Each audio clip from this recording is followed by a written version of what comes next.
Welcome to the Talkback Fans High School Football Preview Show with the Mentor Cardinals. We are live here tonight from the JTO. I'm Terry Heil. And I'm Alex Heil. And we are joined by senior defensive back Noah Gladdish. Noah, thanks for joining us. How are you tonight? Thank you for having me. I'm having a great day. So, Noah, last time we saw you in action, state finals in baseball. Yeah. And then, unfortunately, a couple of bad things unfolded. But you're back, and what they tell me, better than ever. Yes, sir. Of course. Yeah? How solid is the knee right now? Well, I'm back to 100%. I'm easing out of the brace right now, but it's all good.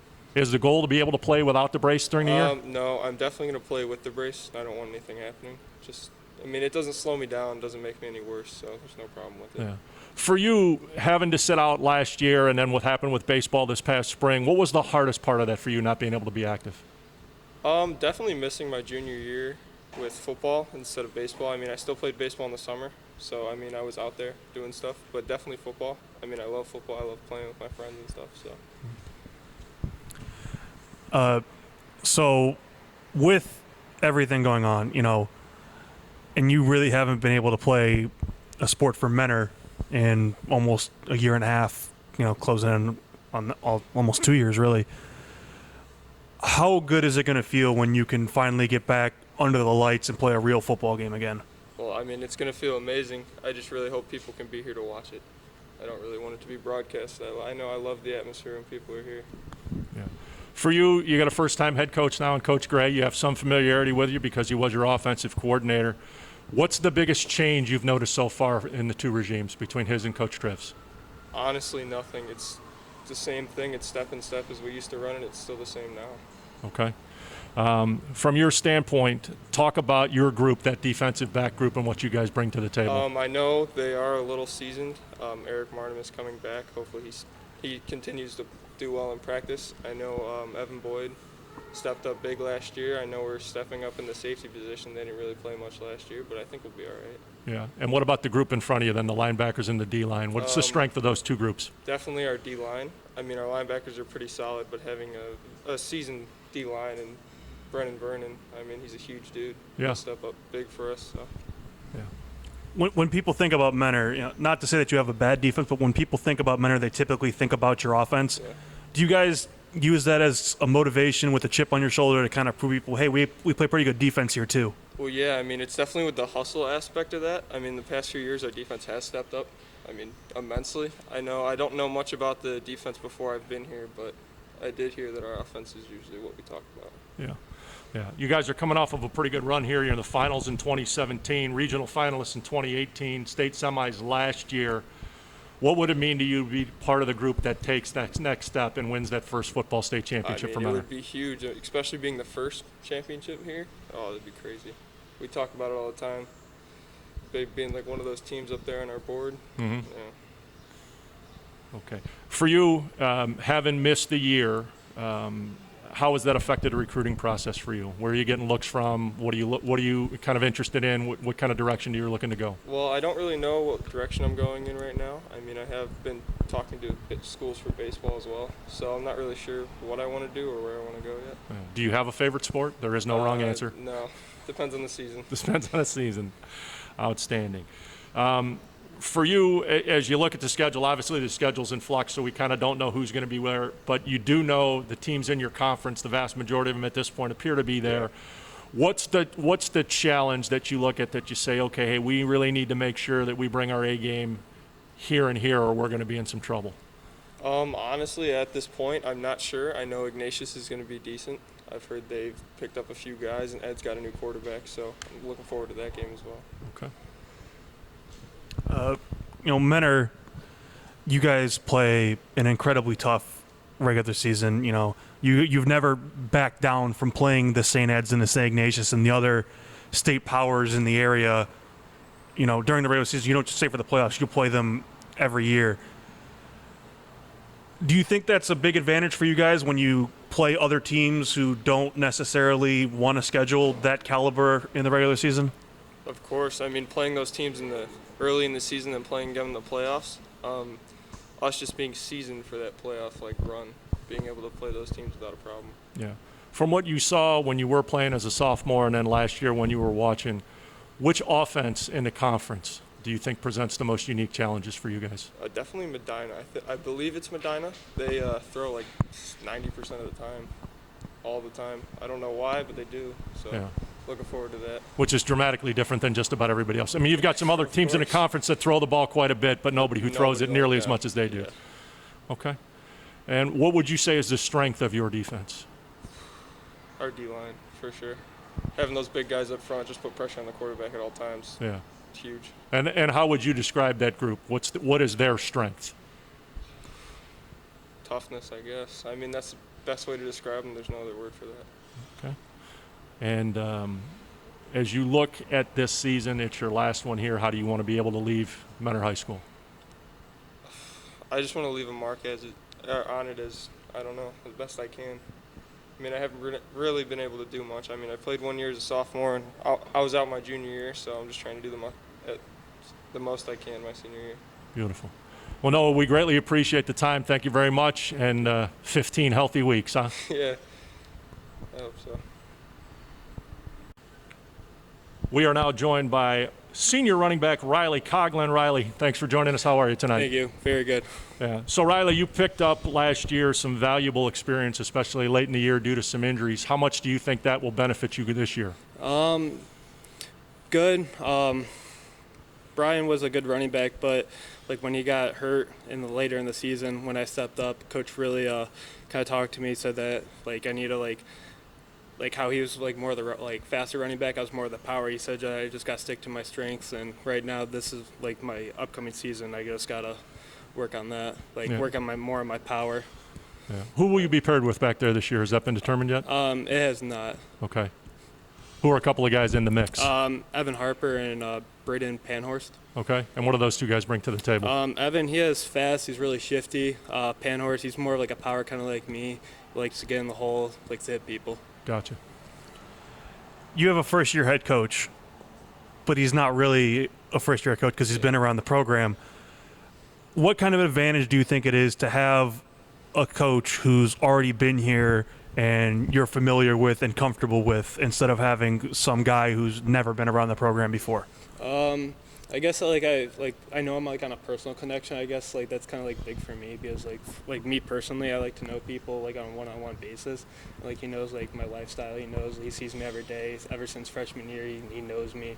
He knows like how I play, where are my strengths, my weaknesses, and he really helps me improve daily on that. Yeah.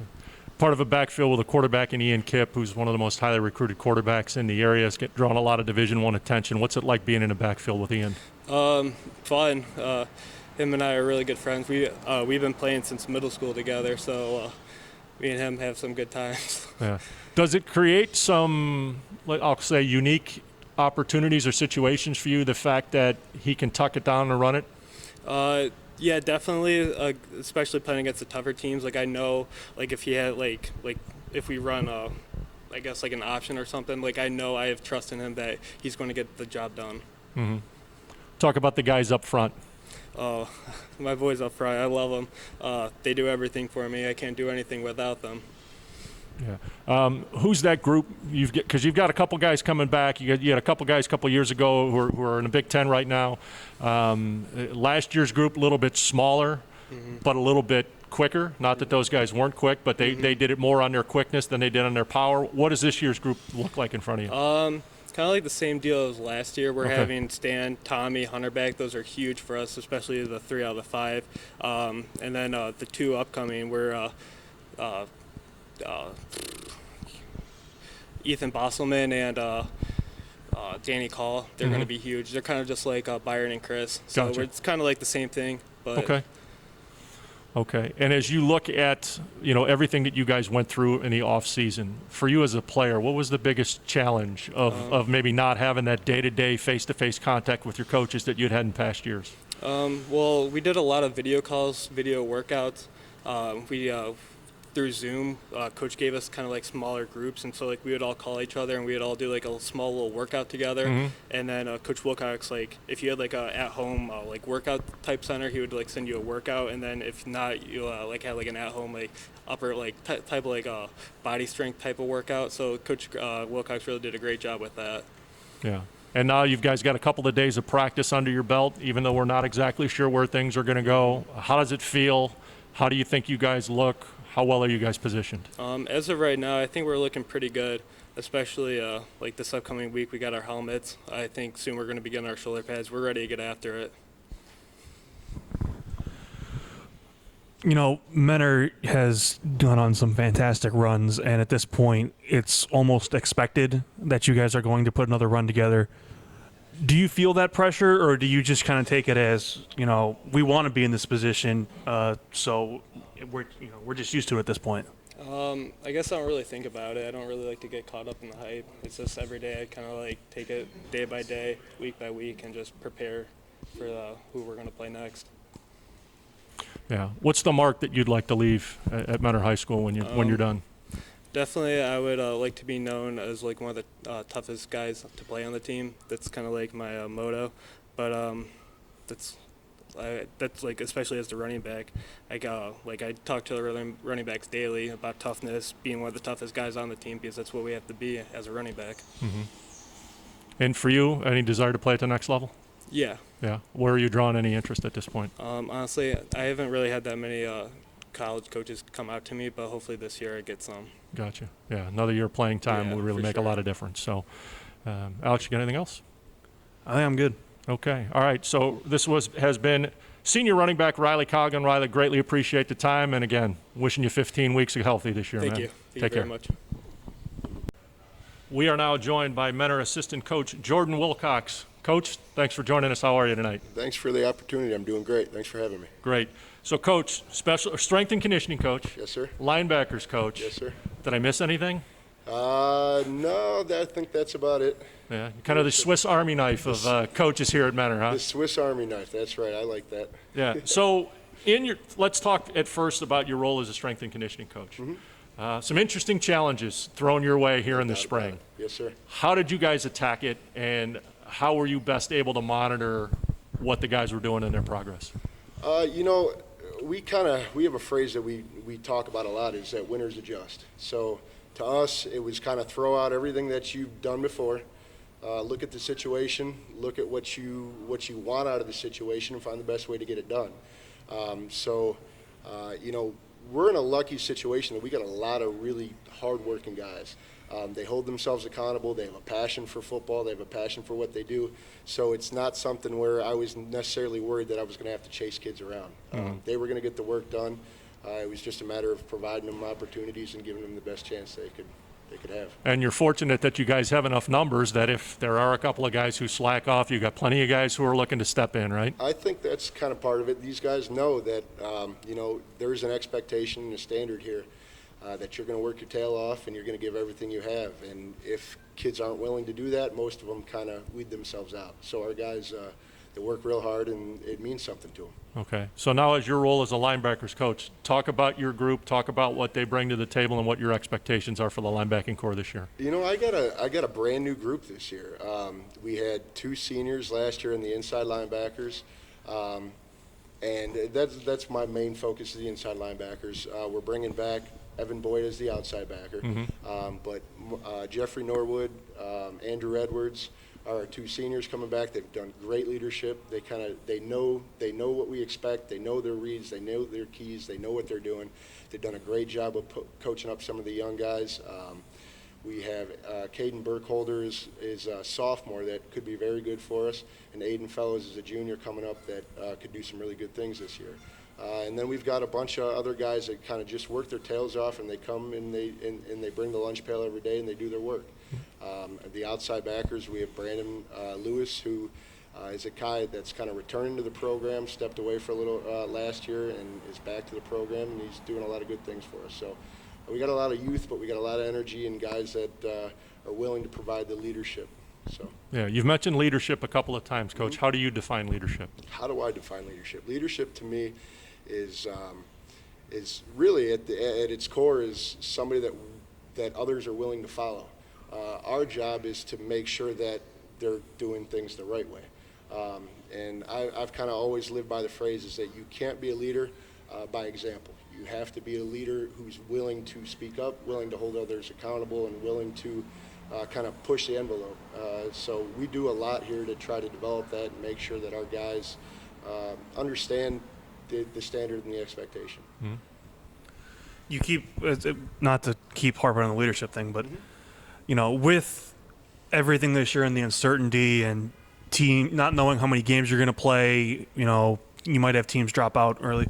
How much more important is leadership this year when you're presented with such a unique situation going into your season? Yeah, it's huge.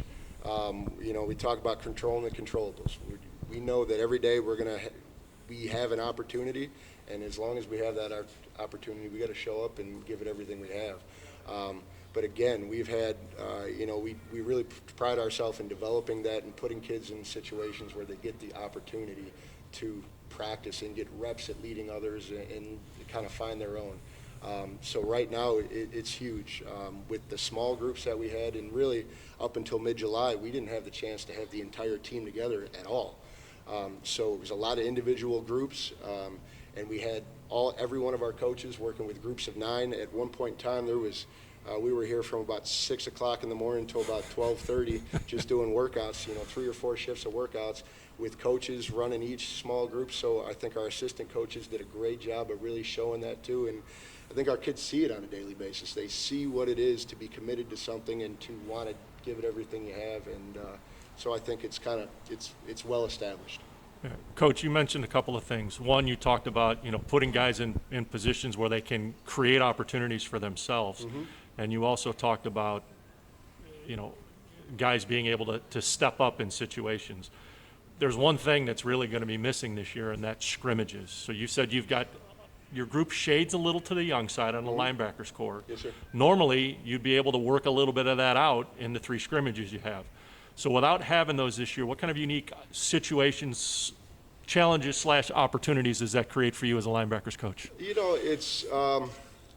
It's using what you have in front of you. It's going back to the film and looking at film from last year. It's breaking down every single practice, every step of every single practice, and making sure that these guys not only hear it from us, but they see it and they understand it.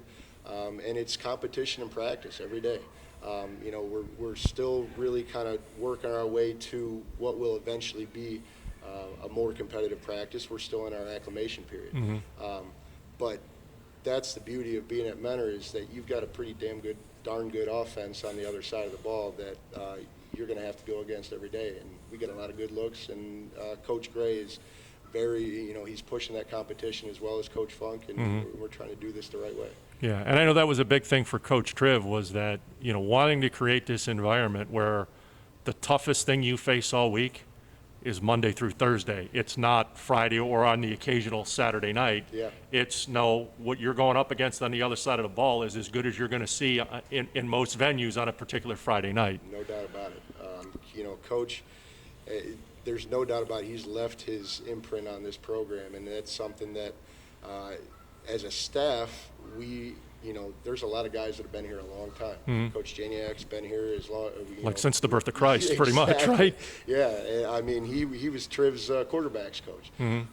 Coach Funk has been here as the defense coordinator for 23 years. Coach Pollock's been here for 20-some years. Coach Burwell's been here for 16 years.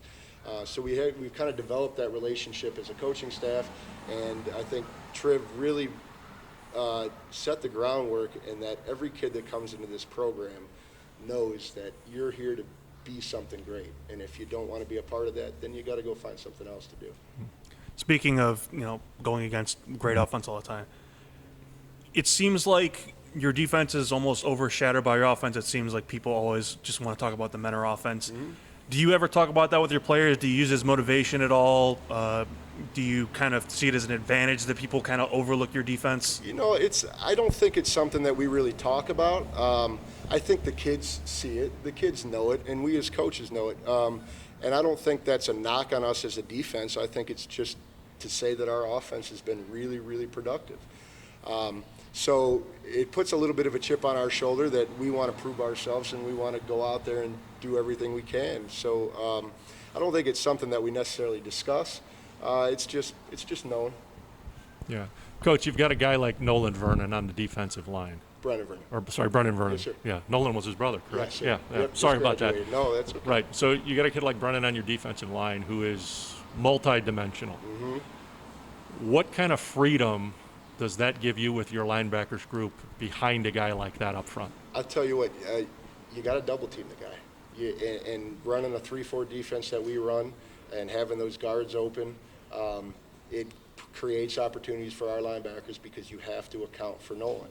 And then you look on the other side and you see Greg Perdina and go, holy cow, he's pretty good too. Yeah, that's right. He's back. Yes. Yeah, And he's back. You got Greg back and you got Preston Cardina at nose and some young guys, juniors that are coming up. So we've got a really good defensive line. And so for my guys, it's a matter of just knowing your job and letting those guys take care of you and finding the opportunities when they present themselves. Yeah, you talked about Coach Triv and his legacy. What's the biggest thing that you took from working with Coach Triv? Coach Tribb just brought it every single day. I mean, as a strength coach, I get here 6 o'clock in the morning, if not earlier, just about every day. And for the last 7-8 years that I've kind of really taken over the conditioning class, me and Triv have been together every morning. And really, since I've been here, every morning he's here. He was here. Every night he was here. There wasn't anything that anybody asked him to do that he turned down. He was an absolute slave to the job, but he loved it, and it was passion to him. And so, I mean, I couldn't write down all the things that I learned from him. You know, it would take weeks to talk through it. But just watching him on a daily basis and seeing the passion that he had for what he did, the passion for the community, the kids, and how he kind of put that to action, you just couldn't help but be inspired by it. All right, Coach, one other question. Sure. This is my coach's question. I ask every year. I slightly change the wording a little bit, but why are you who you are? Why am I who I am? I'll tell you what, I'm the son of a coach. My father, Jeff Wilcox, has been at Kirtland High School for 40-some years, last 10 of them as a volunteer. I grew up on the sidelines with him, and I also grew up on a farm and learned how to work. And so I think those opportunities, that mix of the hillbilly from Kirtland and the guy that just been around sports his entire life, it just built a passion in me. And to be thrown in the mix here and watch what I've been a part of and to be able to spend 10 years here, I mean, it's just something that I love and something that I care about. So there's been a lot of influences. And it's been a pretty good 10 years of football for Mentor fans, hasn't it, Coach? Not bad at all. Well, Coach, greatly appreciate the time. This has been Assistant Coach Jordan Wilcox. He's the strength and conditioning coach and a linebackers coach. Coach, greatly appreciate the time. And like I told the guys, wishing you 15 weeks of healthy. I hope so. Thank you, sir. Appreciate it. Welcome. We're back, and we are now joined by Mentor head coach, first-year head coach, Matt Gray. Coach, thanks for joining us. How are you tonight? Absolutely. I'm great. Appreciate you guys coming out and everything that you guys do for high school football. It's awesome to see. Thanks for having us. Appreciate it. We're going to recap last season here real quick because I failed to do that in the beginning. Mentor Cardinals last year finished 13-1, went 10-0 in the regular season. Found their ending in the state semifinals against Pick Central. It's been a very good run for Mentor football the last 3 years. State finalists in 17, regional finalists in 18, state semifinalists in 19.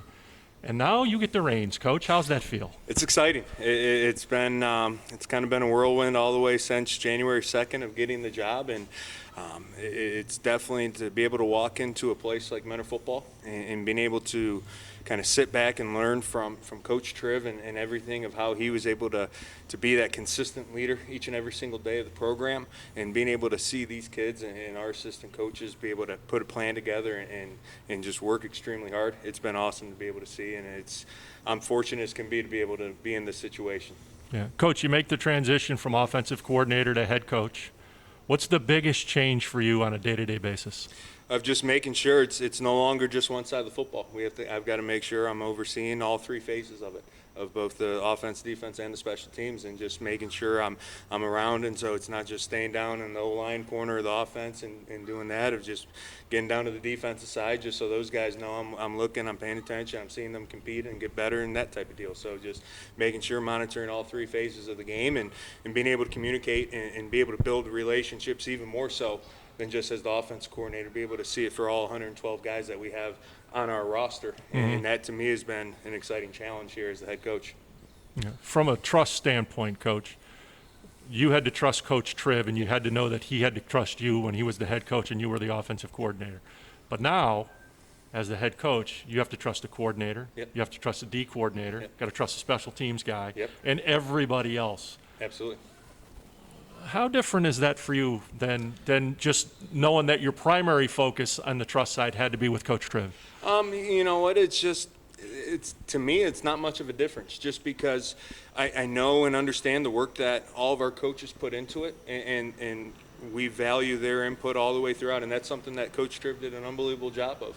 If you have an idea or you want to bring something to it, you better make sure you put your research into it and put an argument and stand pat for this is what I believe in, this is why I think this could help us be successful. And he allowed us as assistant coaches, as coordinators, to take ownership of that.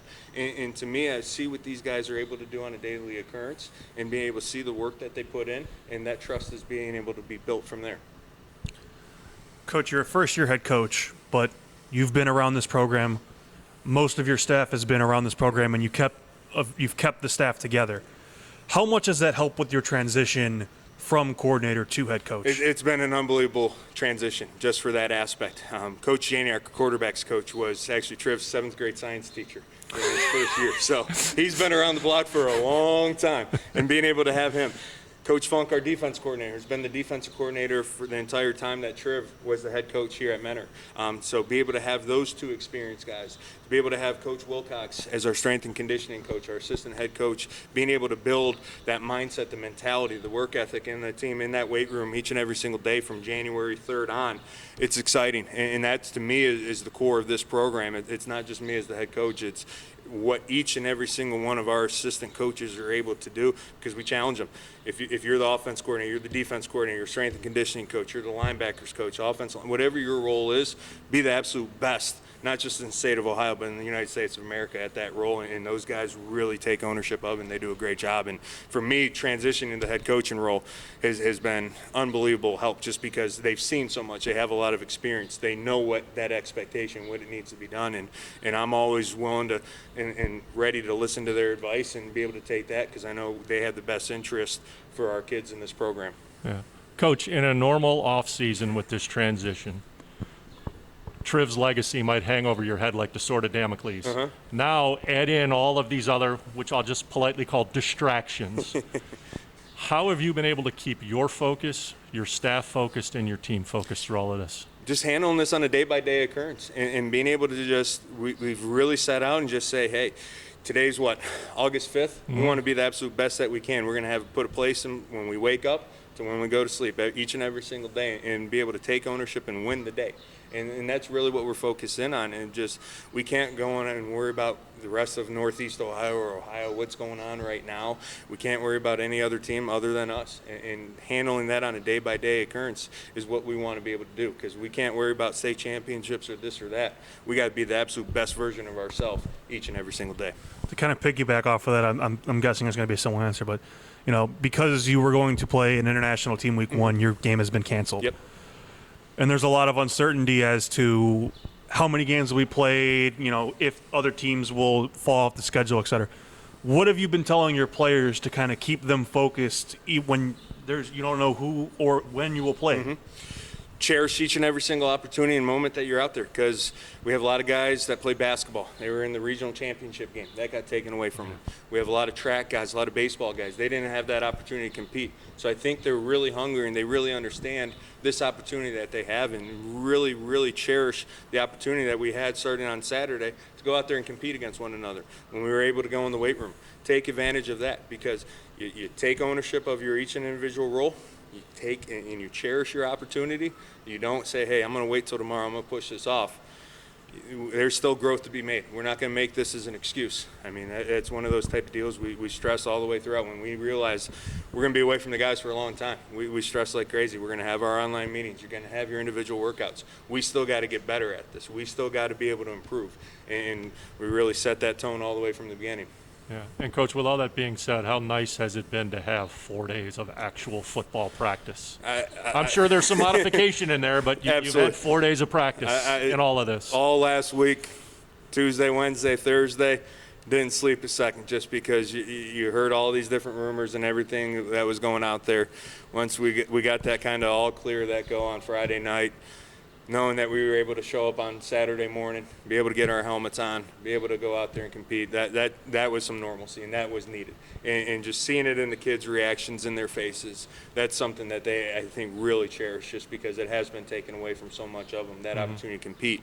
And being able to do that it's been unbelievable. It's been a blessing, absolutely. Yeah, there's been a lot of talk today about leadership. Talk about some of the guys who are taking on that role and how they're doing with it through the first 4 days of practice. They're doing a great job. So we ended up naming 2 captains early in the preseason, just of how they've gone from January on, and those are the 2 guys that you guys were able to talk to, and Noah Gladdish and Riley Coughlin. And we actually just, in the process of getting 3 more captains today, we did a team vote and that type of deal, and it's going to be Ian Kipp, our quarterback, Hunter Clay, our left tackle, and then Evan Boyd, an outside linebacker. And those guys have had that challenge within their position groups, within the offense and defense and special teams, to really say, hey, let's be the guys that are going to set that tone. We're going to wear our masks into the facility. We're going to keep our distance. We're going to compete like crazy. If I see someone dogging it, I'm not going to be afraid to speak up. If I see someone in the weight room not doing their job, they've done a great job of that. And I'll be honest, they've exceeded both the players and our coaching staff, just because there's been so many changes that we've had to incorporate, and they've took it in stride, and they have just really ran with it. And I'm incredibly, there's a lot of gratitude in my end from being able to see both the coaches and the players, how they've handled this whole transition. And that's, to me, for these kids to be able to get out there on Friday nights, to be able to compete, just because they've worked so hard and they've met every challenge that we've thrown at them. I want to be able to see those guys, because I know for a fact that they're going to come out with a lot of fury and be able to go out there and compete. It's going to be awesome. Coach, when you talk Mentor football, initially guys are going to go to Kipp and Vernon, right? We had Noah, we had Riley. Talk to us about some guys who are on the cusp, who we may not know about week 1, but by week 6, those guys are going to have made an impact. Absolutely. Defensively, kind of thinking about it, Evan Boyd, outside linebacker, he played a good amount for us last year. He's been a consistent guy all offseason, and he's had a great first 4 days, and he's that vocal guy of that defense. He's going around. He's nonstop talking, and he's a guy from that outside linebacker. We'll put him to the strength, to the boundary, those type of deals. He continuously makes plays. Defensive line-wise, those guys know what their expectations are. We have all 3 starters back. Obviously, we talked about Brennan a little bit, but Preston Cardina at the nose. He's a 3-year starter, 285 pounds, and he's just a bowling ball in there, and he wrecks havoc on the offensive line. Expecting big things from him. Other defensive end opposite of Brennan, Greg Perdina. 6'4", 6'5", 240-pound long defensive And he can move. end, and he can We move. saw that last year. He can move. He's thickened up a little bit too this offseason. He's had another one that's had a great offseason that we're expecting some big things from. So really expecting those type of guys that have a little bit of experience and really taking their game up a whole nother level. Kicking wise, Andrew Smith, our kicker from last year, he is a whole different kid. That ball sounds a lot differently coming off his foot now. At first, we started on Saturday and we did kickoff, and he put that ball about 8 yards into the end zone and said, okay, you just keep doing that, and here we go. So expecting big things from Andrew. Offensively, taking a look, obviously, Ian and Riley both had big years last year and that type of deal. Up front, want to be able to point out Hunter, who's our left tackle. He's back, and he was the second-team All-Ohio kid. Stan Zalewski, our center. He's just a tough, hard-nosed, physical kid. And Tommy Shea was our right tackle that if things go the way we're kind of looking right now, we're going to kick him inside as a guard. And he's just an incredibly smart type of kid that really gets everybody calm and set on the line of scrimmage. Skill-wise, taking a look, Colin D. Pasquale, a receiver for us. He's had a great offseason. He's a kid that is that traditional mentor kid that might not play a ton as a sophomore and junior and then puts up a big senior season. So Colin, we're expecting big things, as well as Hutch Baird, another returning receiver. He played a little bit on the outside for us too. So those are just a couple guys on both sides of football. Yeah. You play what I think pretty much everyone would agree is one of the toughest schedules in the state of Ohio. You play a fantastic conference. You've never shied away from playing the St. Ed's and the St. Ignatius and the other local powers in the regular season. How much of an advantage is that for you come playoff time when you're running into schools who maybe don't want to play that kind of Absolutely. schedule? I think number one, from the freshman year on up, Our kids play against St. Ignatius each and every single year. So they're not intimidated when they get out there on Friday nights, when they see that St. Edward's or St. Ignatius across the chest and see that they're a little bit bigger than us, this or that. They're going to line up and they're not going to be intimidated by it. I think that's a huge factor of it. And playing them early in the season is a tremendous litmus test for us because we're able to evaluate, all right, and this is where we think we're pretty good at. Did that hold true? Because we know with that caliber of football that we're going to see each and every single week with those type of teams, so that we can get it coached up, we can get it adjusted, so by the time it comes week 11, 12, 13, 14, 15, we're going to be at our peak and being able to play at a high level. So I think it's a tremendous advantage. Coach, you talked about, and I forget exactly the gentleman you named, but you said he's a typical Mentor kid, doesn't play a lot as a sophomore, plays maybe a little bit more as a junior, and then as a senior, he's got his chance to shine. All of those guys as sophomores, right? They've got buddies who are at other schools who, some of them are probably starting varsity places. How do you guys handle that in terms of keeping it in the proper perspective to say, well, yeah, okay, but look, here's what you're going through. Here's what you're driving for. Here's what the ultimate goal is. Do you want to play on Friday nights as a sophomore? Or do you want to be playing for state semifinals and state finals? And Absolutely. It really starts when you look out there. Those are our youth football programs. Those are our, I believe it's 8 to 12-year-olds out there practicing. And we spend a lot of time with our youth coaches, and we get out there as varsity coaches out there a little bit as well, too, of building up what that mentor pride is all about. Being able to say, hey, I've grown up. I can be able to put that mentor Cardinals across my chest all the way from age 8 to when I'm 18. And having that pride and not just taking that easy way out to go to another school or another place that you might be able to play a little bit early, because it means something to be able to play with those guys you've grown up with, that you've fought and competed with all the way throughout, so that you're going and playing the best of the best and playing in big situation and big games. It means that much more compared to going to this school or that school. This is the place you've grown up. This is a place that you take pride in. This is a place where you really have invested in. And you're going to go out there and be able to compete and win those big games, and that's what makes our kids special. Coach, when you look at how things could progress this year, if everything goes according to Hoyle, according to the book for Mentor football, there's an opportunity. You could see Coach Triv in the playoffs. What would that be like? That would be surreal. We still stay in touch all the time. We were talking multiple times a week. I told him I'm sending Coach Janiak out for the pregame talk of how the head coaches go out. I am not showing up that one. I'm showing out. Coach Janiak is going out there to midfield, and we're going to play those mind games with that. But that would be a tremendous opportunity. That would be a really cool. Just because, obviously, he's put his blood, sweat, and tears into this program for 23 years, and there's nothing more that he wants for us to be successful. And we know what he can do as a coach as well, too, and being able to impact that program to kind of take it from where it's at to get to that level would be pretty special. And just being able to kind of look over there, it'd be kind of spooky, just because it's like, okay, there's the Mentor offense, there's the Hilliard Bradley offense. Oh, wait, that's pretty much the same exact type of deal now. So I'm assuming our defensive guys would like it because they've been practicing against it for the last 20 weeks. But that would be kind of cool. But we were joking about it, and I was just, I'm going to send Coach Janiak out there to be able to play the mind games. Yeah, and you talked about practicing against something for 20 weeks. One of the things that's going to be missing this year is there's no scrimmages, right? Now, if you've got a senior-laden team with the guys who played a ton as a junior, that's probably an advantage, right? Because your guys are ready. But especially if you've got some spots where you're younger and guys haven't quite been tested under fire yet, there's an aspect of that hitting somebody in another uniform the 3 times you get to before it counts. So talk about the advantages, disadvantages from your standpoint of there not being any scrimmages this year. It is a deterrent. We would love to be able to, because those are great teaching tools. Because you know what, when you get to be able to say, compete against Kenston, Warren Harding, Massillon Jackson, Chardon, who our scrimmagers were set out to be, that the juices start going a little bit more, that focus, that the speed picks up. Well, we're going to have to simulate that now in practice. I think the number one built-in advantage that we have here is we have 112 kids on our 10 through 12 roster. So we're going to be able to say, okay, hey, we're going to have some days where we're going to go good on good for the amount of time that we're slotted by the State Athletic Association with the modified practice schedule. So we are going to be able to do some of that type of stuff and good on good and put our kids in different situations so we can best simulate it.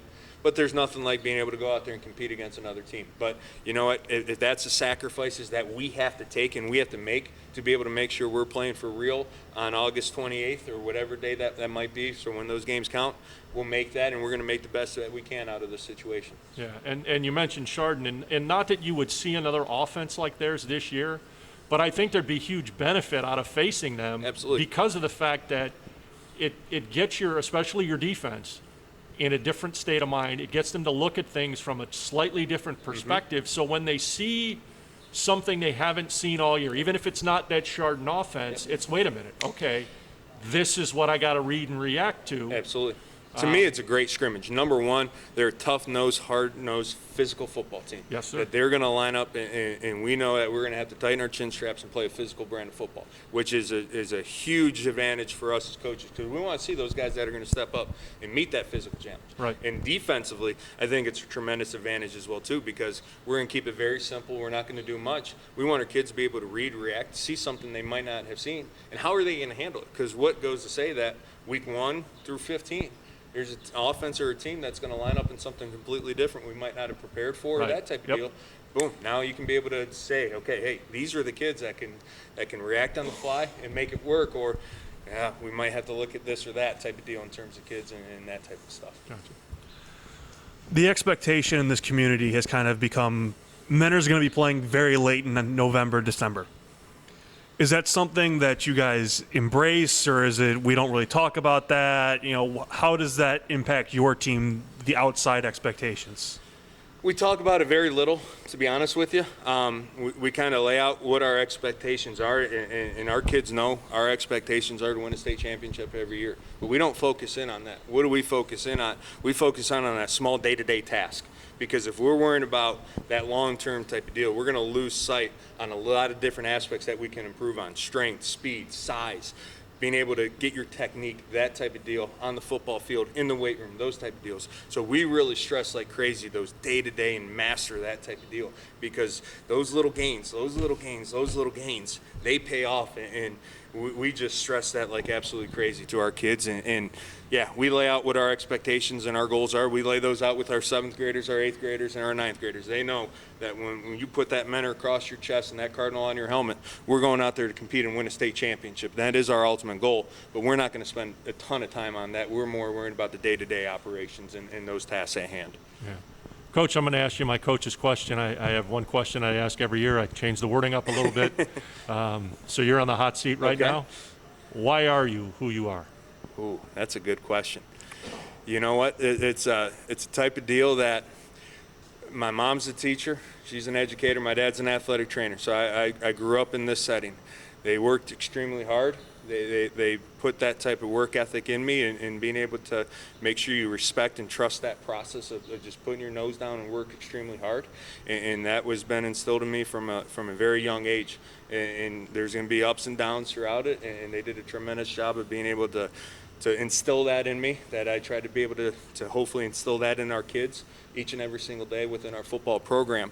And they've just been able to, from my parents' perspective, of affording me that opportunity of tremendous childhood leading into high school and to college, and not making me shy away from goals and expectations of what it could be, but most importantly, work extremely hard, be able to push through the tough times, and you'll be able to be successful. And that, to me, is the reason why I've just been able to have that type of structure from a young age, and just having a great supporting cast around me the last 8 years here at Mentor High School has been able to allow me to evolve so much as an individual, most importantly as a football coach. I mean, because we have great relationships within our staff. I actually had the pleasure of getting married here in December of this past year, and had a couple coaches that weren't on staff that I'm good friends with or on staff prior to it.